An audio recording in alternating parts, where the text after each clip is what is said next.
What up, YouTubers? This is EvanForGrips.com, continuing with the Partypoker Bankroll Challenge. We currently have 942 in the bankroll, and this session is going to be the one where we break into four-figure territory. I got a feeling that this session is going to be a good session. What do you mean you can't give me a seat? Waitlist. So, not too many games to choose from, so I'm just going to try to get on every single table. The wait lists don't look too long, so should be able to get on there without too much waiting. And I guess I'll try to start some of our own games too. Where'd that table go? Just like hiding. Party. What the fuck? It's just a mystery table. They better not make me post my blinds when I can't even see the damn game. Okay, there it is. Okay. Guess we can play this guy heads up. It's probably a fish. Hell yeah, I'll take that seat.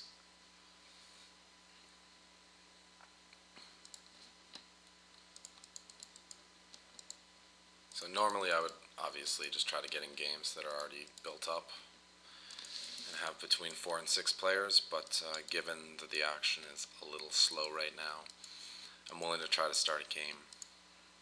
And I'm just going to play aggressively on the button and not get too out of position.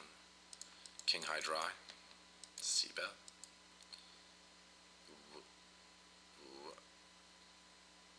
Win. Cool. So we'll get the other games open just so we can watch them. See if there's any crazy shit going down. Ace jack, I'll call.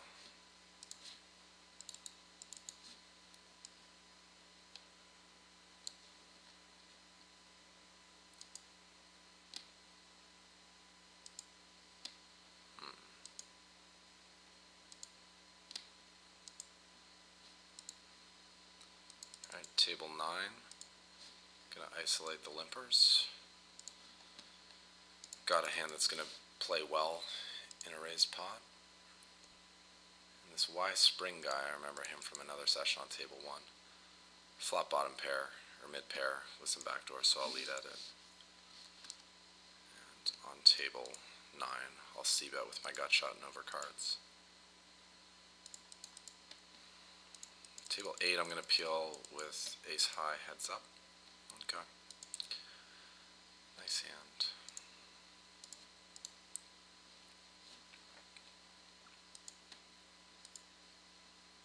Ooh. This could be the game breaker. Pack of J's. Damn. I guess he doesn't have much limping in the button.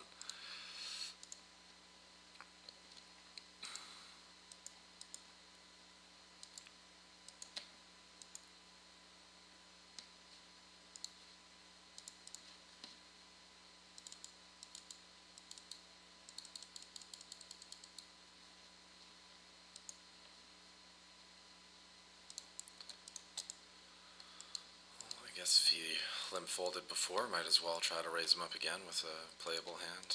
See if he's just going to keep limp folding.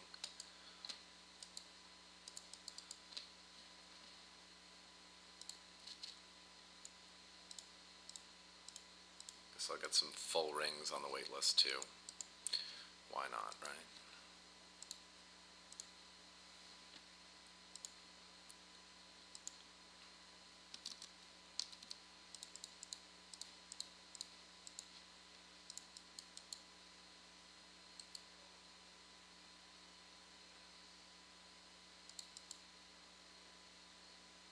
This guy plays really slow on the heads up table.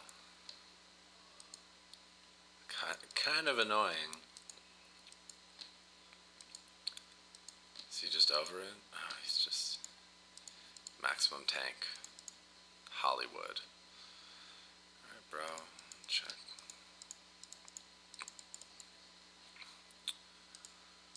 Pocket tens, three-handed. Probably willing to go all the way with this one. Table 9.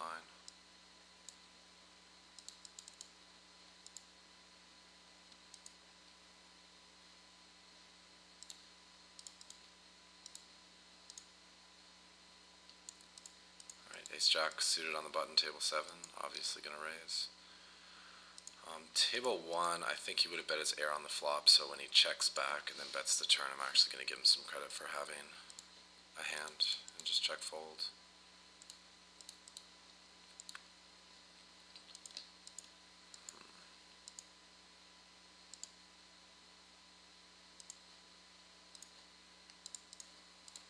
Table 7, I'm going to take the free card. He did check call the flopper really fast, which generally means a marginal hand, but it could just be a king. Obviously, we're going to have to raise the river for value when we make the nuts. Yeah. It's like a king. Yep. Ooh, king 4, turn 2 pair. So betting the turn would have been real shitty, because he may have just like check raised us.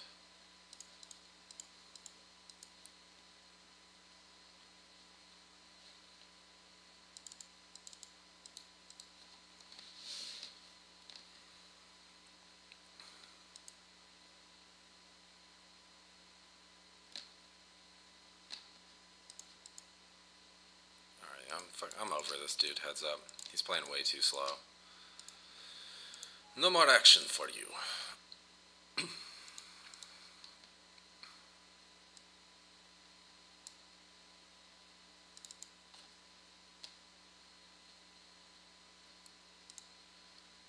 And take a shot. Gonna take a shot. Well, 50 NL.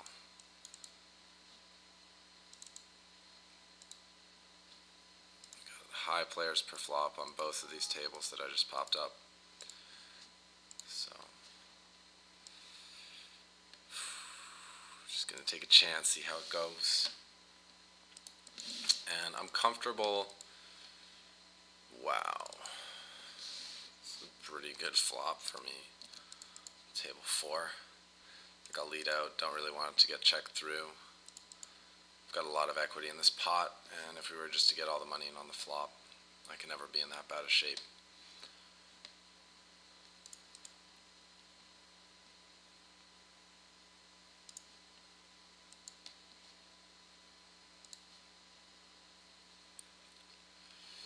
Not the best turn.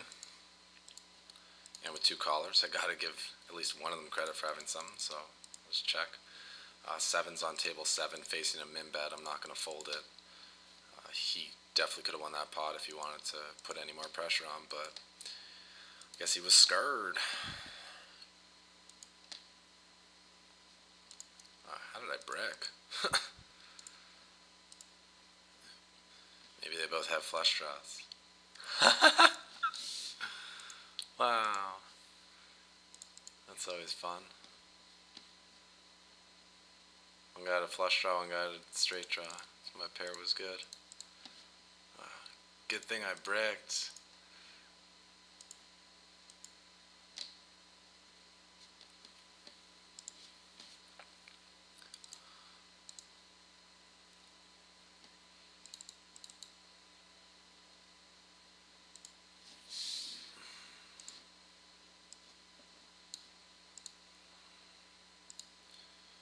Table 6, good flop. Gonna c-bet with my open-ended straight draw.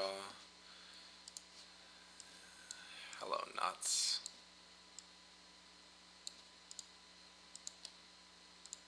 Hopefully he's just got a 7. Oh, yes.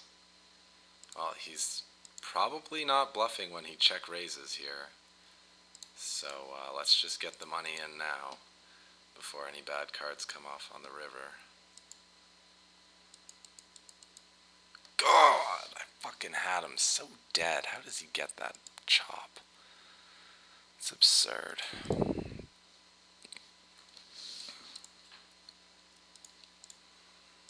So ridiculous.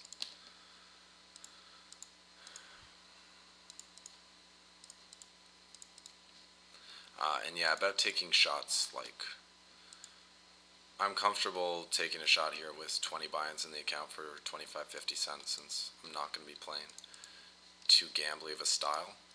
And if I were to lose 2 buy-ins, then I would definitely not continue to play at 50 NL. But every once in a while, when you think it's a good spot, you got to take your shots. It's the only way to move up the ladder.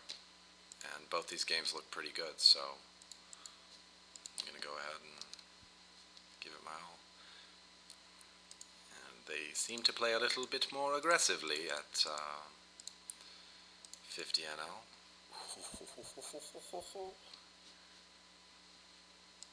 That's a good little spot going on here on table 1. Good little spot.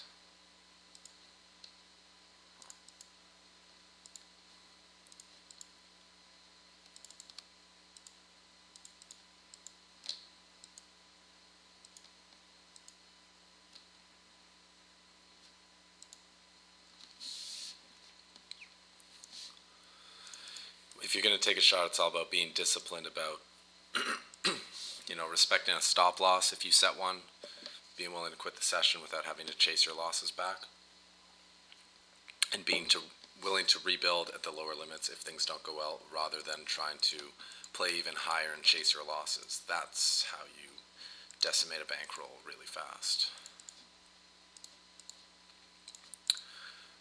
Flopping pretty well. I really think we're going to be able to get this roll to 4 figures on this session if things continue the way they're going. I mean, it'd be nice if we don't get rivered out of half the pot when we get a guy all in pretty fucking dead. But whatever. Shit's gonna happen. Man, are there some fucking loose players on tonight. These games are great. There's like a guy with 50 VPIP on almost every table. Aces on table 3, not going to raise as big as I usually would because both of the players still left to act or short stacks. So I don't really want to lose them when I've got 2 aces. Damn. Not the best flop. I'm still fine getting my money in here because I can get it against King Jack, Queen Jack, Ace Queen, 10-9, bunch of stuff. But I would have liked the board to be a bit more scattered and raggedy than this.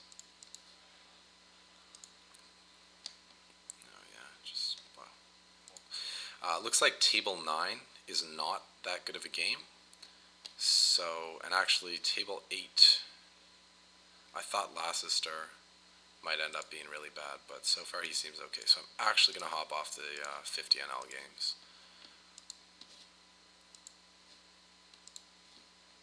Because this challenge is about making good decisions, not trying to get to 10K as quickly as possible.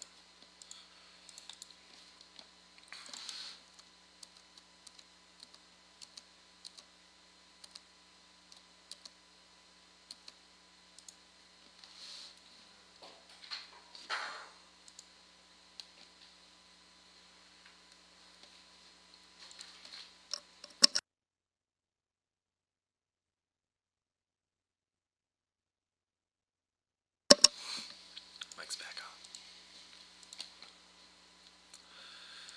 So it looks like I'm on just about every 25 NL game. There's 1 or 2 more to come, so just enough tables. Keeps me stimulated but not overwhelmed. Alright, top pair, table 4, I'll lead out, just protect my equity, pick up the pot, get some value out of some straight draw type hands, and also just make the hand easier to play.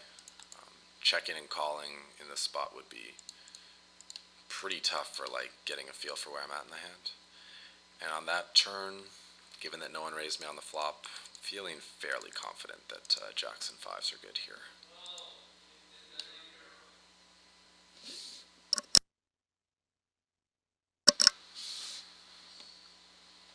And they both fold, so yeah. We had the best hand.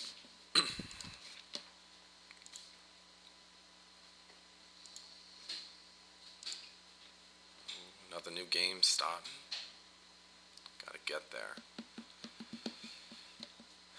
Man, if we could have just held with that 7-8, we'd pretty much be there.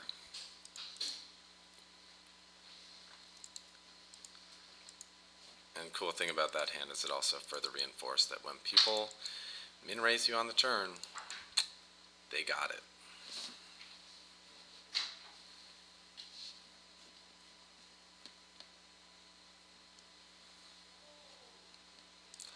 And you guys can also see that actually, had that river been another diamond, that I might not have been able to get the guy to go all in with just a 7 there. So it was important that I just got all the chips in when I was confident I was ahead and I was confident my opponent was not going to fold his hand.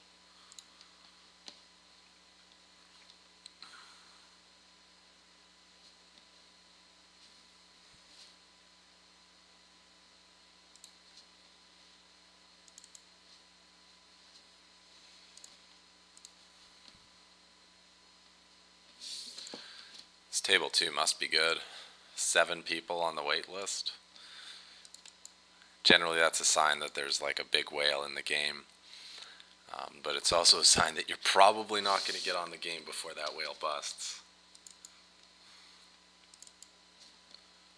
Oh, another mystery table. Just where do they go? Party. That's a mystery table. Ooh, that one looks good. And there's a mystery table.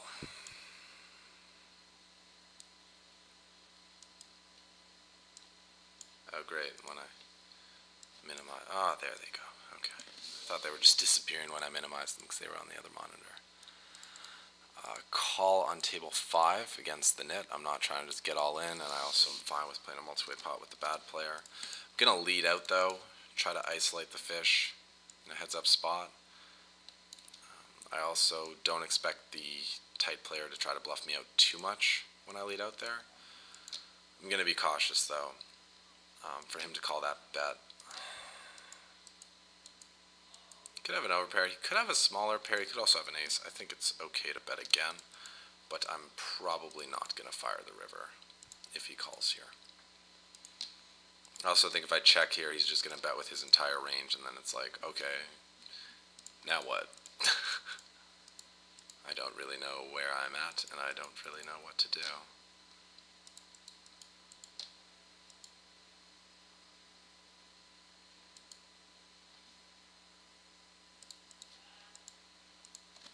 Alright. I'll buy your story, bro. It seems reasonable that you have a bigger pair than me, and that you didn't float twice with ace high and a gut shot. Nigh hand.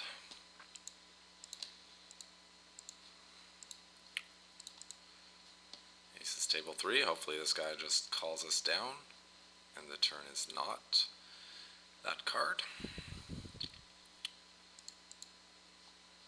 And then the river's not that card. Sick run out. Man. I beat Jack Queen. I don't even want to call.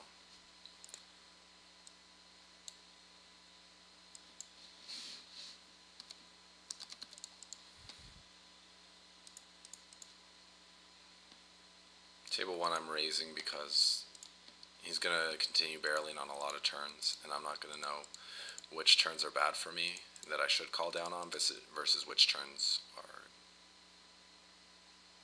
like good for him and I should fold on. So I just kind of want to freeze him up a little bit there and kind of seize the initiative in the hand.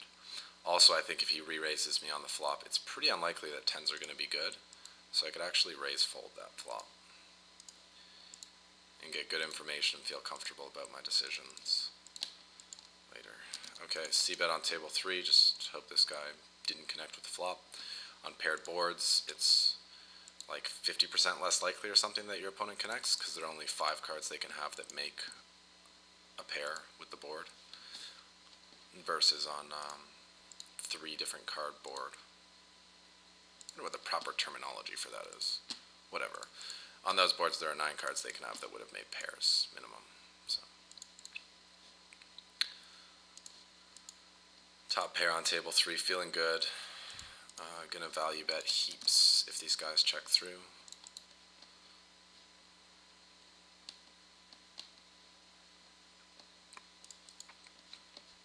Cool.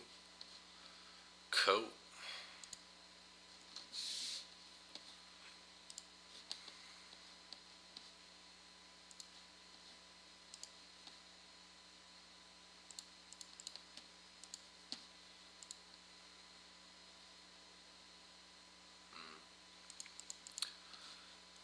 Table 1 for a min raise with some fishy and tight players behind. I think it's okay to call. We have a decent chance of getting a multi-way pot. What sucks is that we're not going to have good relative position or good absolute position for the hand. But if we make the joint, then our position doesn't really matter that much. That's a good start. Open-ended with no flush draws. All 8 outs are clean. Hopefully this guy 3-bets on table 5 and we can just get the money in. Everyone's... Alright, I'll call. Seems like a fair price. Ooh. Somebody better watch the fuck out. There will be blood. This hand.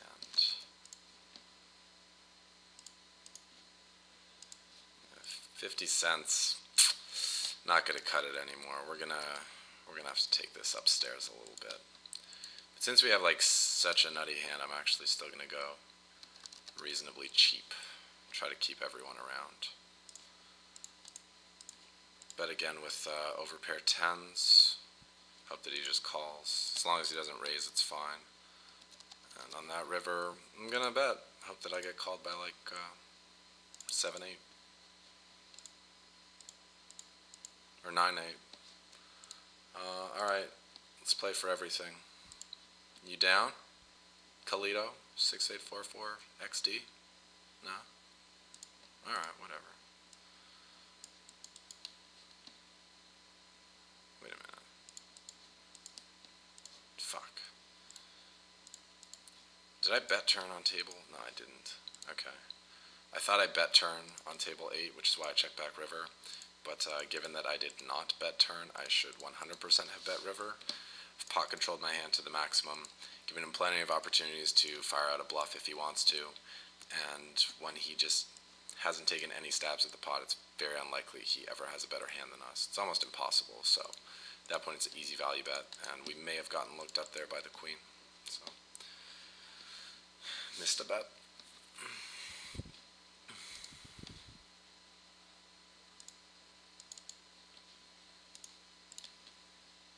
This guy's so nitty on the button.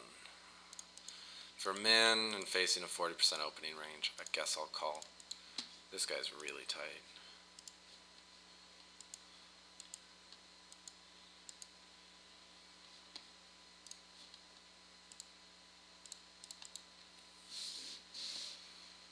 He checks back. I got a blast. Got some equity to back me up, but it's more just he didn't have a strong enough hand to c-bet the flop, so I'm going to apply a fuck ton of pressure and try to get him off whatever his marginal holding is. And I think on these tables, with people playing as loose as they are, I can get away with widening up my opening ranges. Guy on table 6 playing 81-12. Yeah, call. call. C3.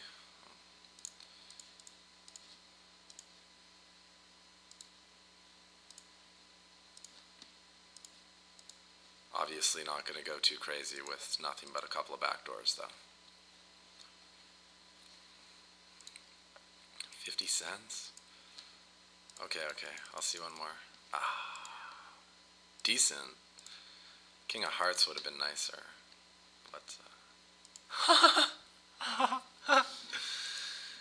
and that's why, facing those tiny bets, sometimes you just gotta call. You never know what you might back into. Ooh. Weird spot developing on table 8. I'm gonna call because we have equity. I mean, we have outs if we're beat, and we may have the best hand. But if nothing changes and he bets really big on the river, I may just fold. For him to take a limp call, check call line, and then lead out turn, especially when he's passive, it's somewhat scary.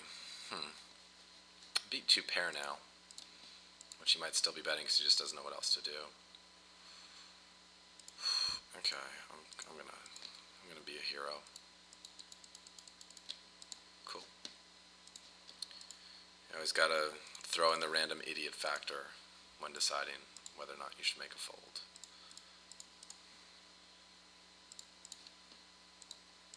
Good line though. Somewhat credible story. Had me thinking twice.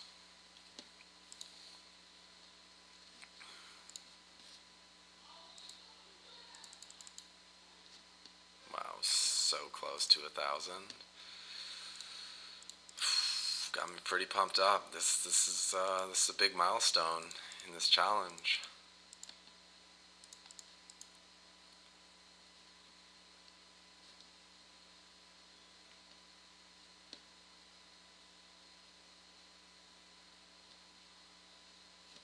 I mean, I'm sure a lot of you guys watching would be happy if you could turn $100 into 1,000. It's a pretty good accomplishment for new players.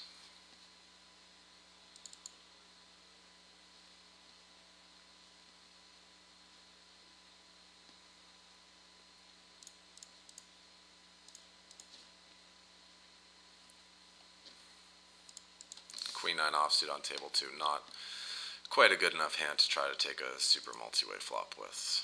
Queen 9 suited, maybe. Queen Jack off, maybe. Queen 9 though, just kind of shitty. Oh wait, what'd that guy have when we had that straight?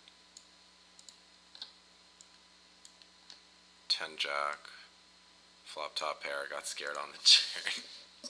River 2 pair. You gotta keep betting there, bro. How are we gonna have a king? You got nothing to be afraid of.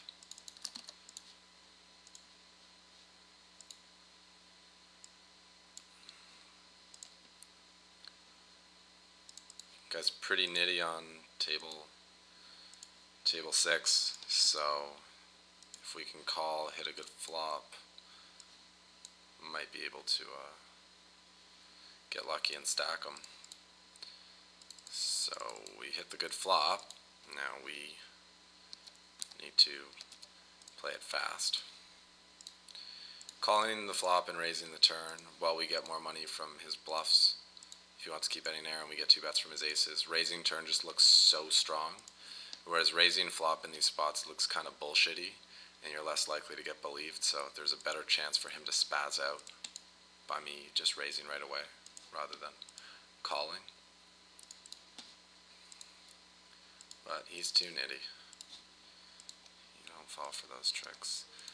Oh, this guy limp calls. We have all the cards. Okay.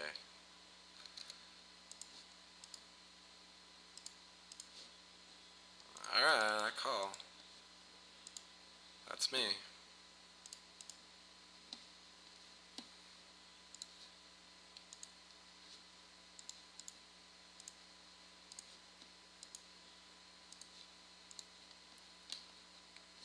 Just bet flop on check 2 on table 7 in case no one had anything. What? How are you? I mean, I get betting with that hand, but how are you calling with that hand?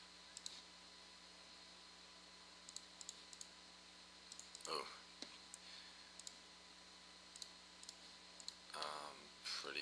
flop for 2 kings. Not too many 5s, and this guy's cold calling from the small blind range. So we'll just take this one to the house.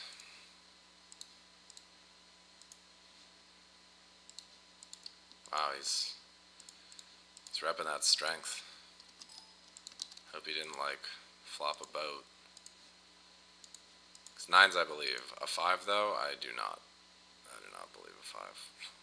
What? Weird spot table. Whatever table that was. 3. I'm over it. No, not the 9 on the river. God damn.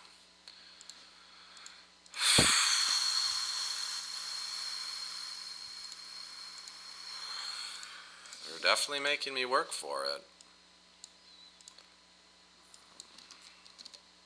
It's a pretty good spot to get it in. Up against the 11 outer. 1 card to come.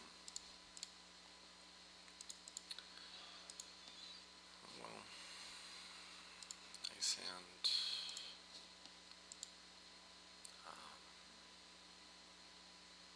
No, I'm not going to just fold a pair to a donk bet. Got equity, bro. Hopefully you got overcards, and I can win at showdown.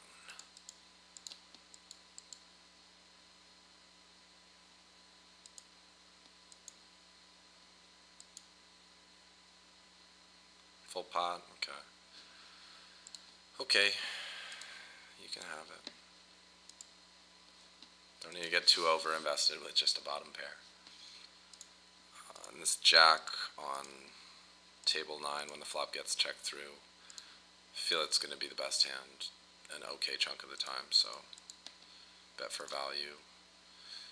And ace is a good card to bluff, I guess, but what hands am I really trying to bluff him off of? Maybe a chop? Okay. We'll bet as a bluff on table 9. God, that's why I didn't like the ace.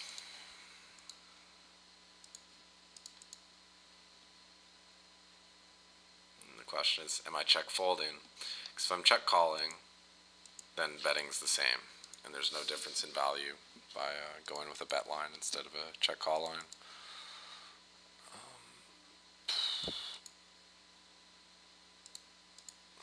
I probably would have check called, so whatever.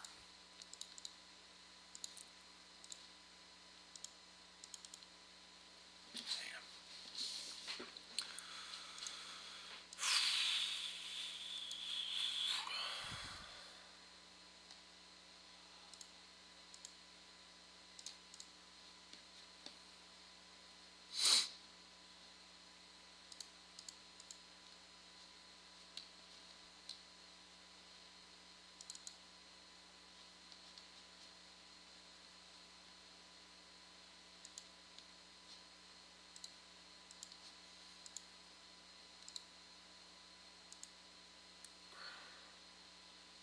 I think I'm going to take the free card on table 4 and go for a delayed c-bet, get a little bit more information about my opponent's hands before committing some money to this pot.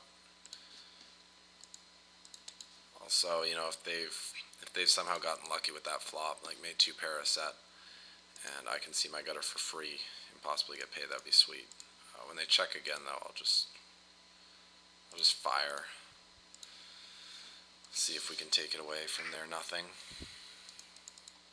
Never know with these passive guys, though. They never bet, so they surprise you with what they check call with. King. Okay. Hope you don't have 2 par. Yeah, get out of here. Good river for me. Good river for bluffing opportunities.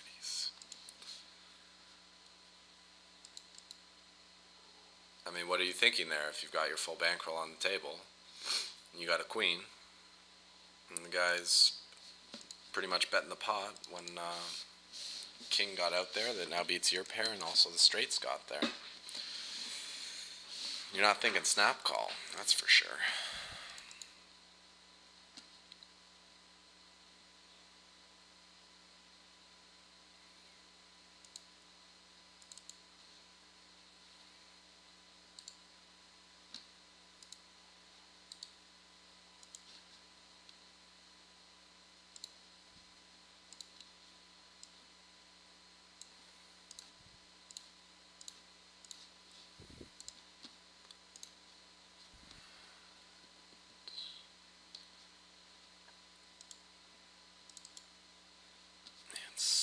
fucking close.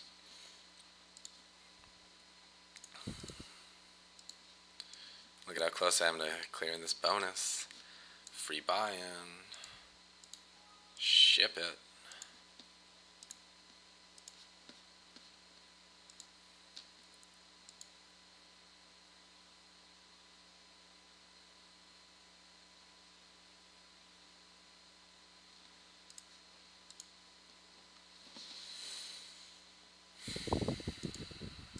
Ooh. Pocket Kings. Didn't expect to see you guys tonight.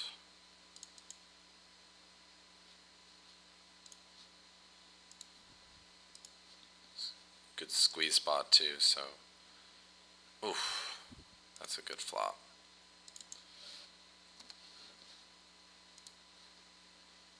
So we'll just bet real small. Get peeled by the widest range possible.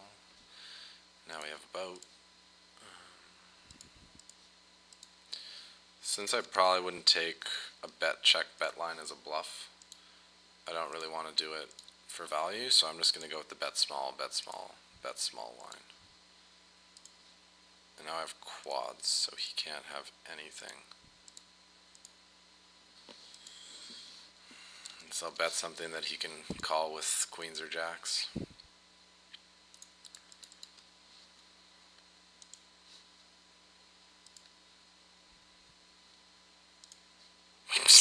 Okay, buddy. Thanks for the money. Looks like my sizing strategy worked out pretty well here, because we definitely got maximum value, given that he doesn't have much. And we get the maximum tilt factor, too. Nothing more annoying than, like, min-raising a guy in the river. He's just like, nah, I'm all in. You're like, fuck. How do you know? Like, I don't know shit. I just have the best hand. Okay, table 7. Oh my god, what are you doing? Just fucking call the river bet. That's one of the worst hands I've seen played since I started this challenge.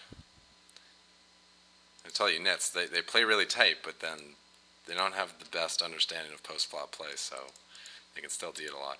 And against this loose guy, who I believe limp called pre, where I have jacks, or ace-jack, I'm just happy to go with it. I'm ahead of his range for raising over my flop bet there. Got him. Here I'm going to get crazy and, oh my god, fold ace-king to a 3-bet. Yep. It's just, I'm opening from a strong position. He's 3-betting from a position where I don't expect him to be 3-bet bluffing. Like, his stats say he doesn't 3-bet bluff much, and from those positions, it's just not the most likely spot for him to be light. So, you know, against his value range, I'm not doing that good. And meanwhile, quick donation on the full ring table. What a fucking cooler. That's sick. Wow, a lot of action going on right now. Oh god, table 5 is not a good scene right now. Value bet, I guess. I'm gonna try to get these queens in against the 47-30 guy.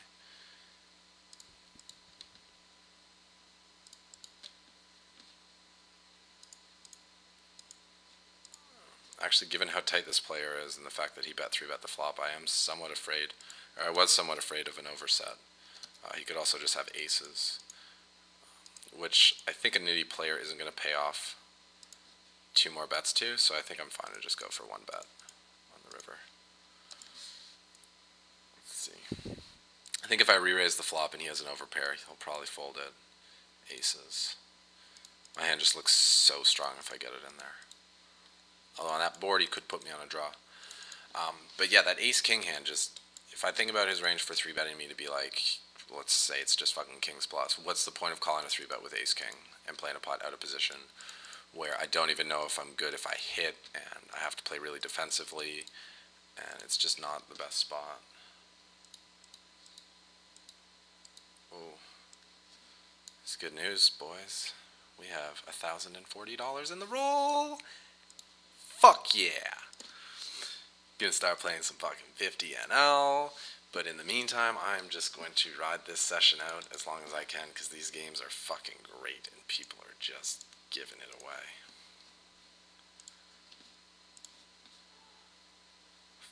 The full ring hand, for what it's worth, just the guy limp called with ace queen.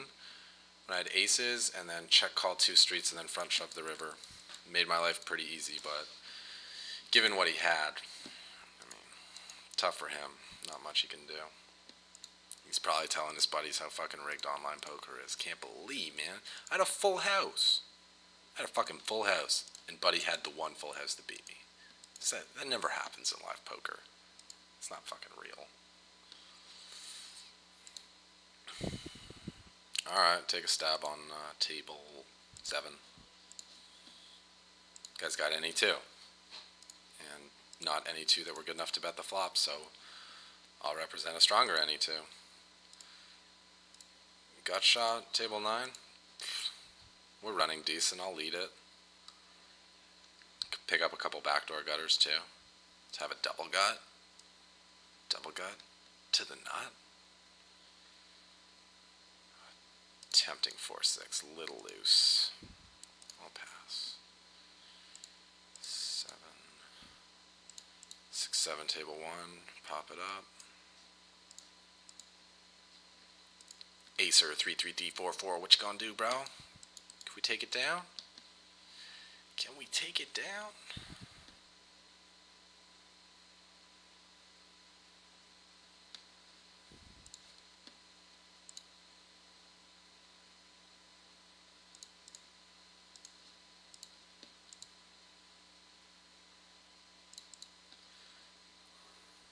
I'm calling with ace queen on table 2 to invite the big blind in. Opener's super tight. I'm not trying to play a big pot with him anyway. How many hands does this guy have? 12? Might still just get it in against him. I mean, the min re-raise could be strong, but I'm also thinking random idiot factor, 40 big blinds, dead money, ace queen. What's the worst case scenario here?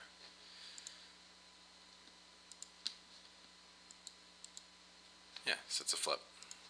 Got a flip, lost a flip, no big deal. And we gotta see all 5 cards. So, that's good. Got the bankroll over 1,000, bro. Hell yeah.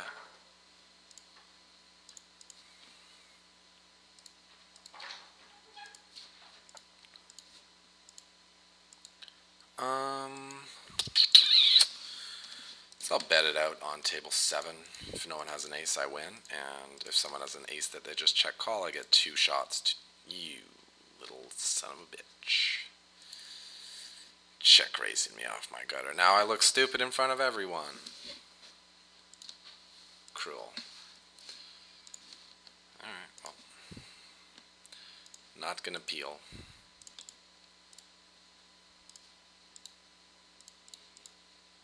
We got a piece. We got an aggro player involved. And interesting spot.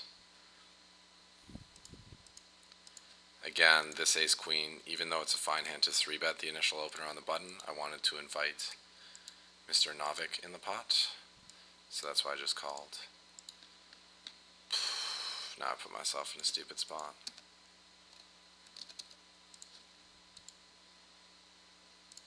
Call. And then if he keeps firing away, I just gotta let him have it.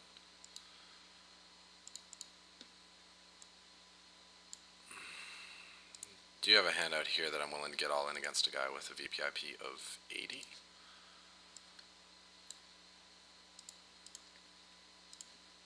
Brick it. Brick it. Ace king, got him. Alright, that guy bet full pot on the turn. I just fold. And honestly, bet folding the flop's okay too. If I think his raising range is going to be really strong. Did you just beat me with deuce tray? Whatever. Good for the game. Let him win a pot with a stupid hand so that he keeps playing those stupid hands and making the same mistakes.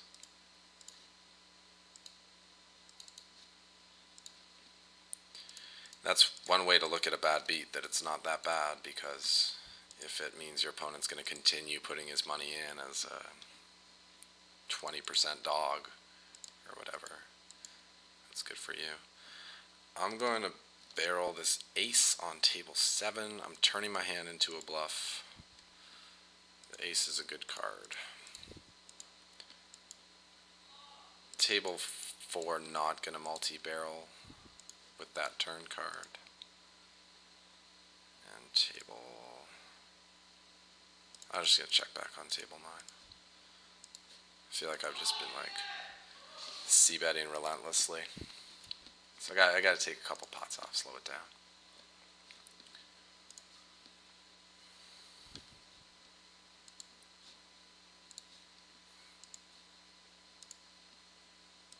Hmm, 25 cents? I can't fold, I got 5 outs.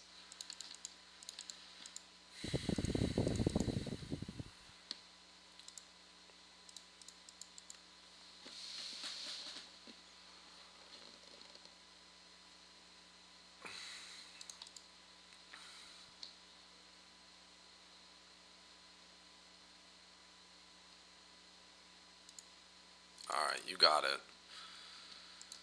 And as good as these games are,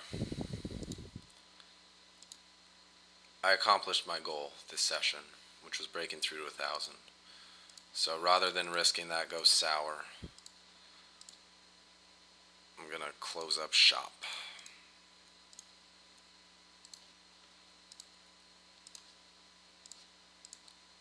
Hope you guys don't mind.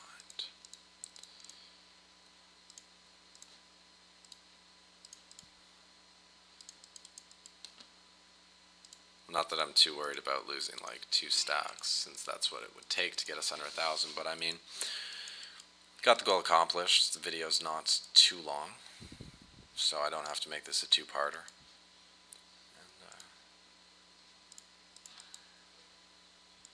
Yeah. That's it. Oh, man. Well, looks like we're going to have one pot that's going to test the limits. I call the 3-bet here with ace-10 suited because the 3-better is 3-betting 50% of hands. Completely absurd. So ace-10 suited is way ahead of his range. And if he wants to get it in on this flop, I'm fine with that. If the nit wants to get it in with me, I'm not cool with that. So I think I'm just going to take a free card here. Got straight and flush draws, but I don't want to get check raised all in, which is how he would probably play a set if he has it. So I'll just check and try to improve. And it's good. If he bets like 2x pot, I probably shouldn't call because he can have a full house, but anything reasonable I will pay off, and if he checks, I will definitely bet. Okay, bro. Nigh hand. Hopefully you got the king, queen of spade. Oh, full house.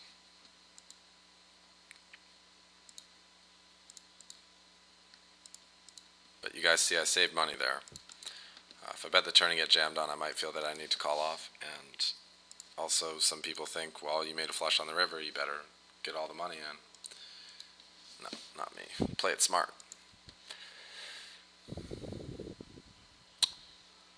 Would folding the river be insane? I mean, just the way the hand plays out, the guy's so nitty. I don't know if he's going to call a 3-bet pre-flop with like a suited hand. He might only have pairs. He's not going to have like ace-jack. It's interesting. That might be like an absurd hero fold that I can make just because the player is so tight and he's so unlikely to be betting the river with anything but a boat. But maybe I'm just talking crazy.